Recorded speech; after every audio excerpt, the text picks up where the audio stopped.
They say blood is thicker than water, but what happens when blood begins to drown you? Two brothers, Tochi and Obinna, one rooted in responsibility and the other lost in the rhythm of freedom, bound by family yet turned by vision. Days to Tochi's wedding, he vanished. That morning was tense. Tochi sat with Amara, his bride-to-be.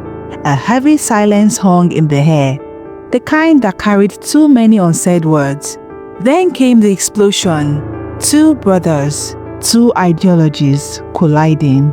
Hours passed. Obinna stayed under the mango tree, lost in chords, until Amara came out, worry painting her face. Tochi hadn't returned. His phone switched off. Obinna's eyes widened, reality sinking in. Days turned into nights. The search began. Posters printed, wedding plans shattered, tension brewed. Blame circled back to Obinna. Was it jealousy?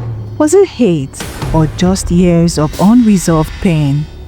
Alone with an old photograph, Obinna faced a truth he never voiced. Maybe Tochi wasn't the enemy. Maybe they just never understood each other. Obinna found solace only in strings, playing the guitar and the piano. Alone he sat, plucking the pain from his soul, note by note. To the world, he seemed cold, unmoved, but the eyes never lie. Amara couldn't take it anymore. She looked at Obinna with bitterness. To her, he didn't care. To her, he had something to do with his disappearance. But where there is pain, comfort sometimes comes in strange forms.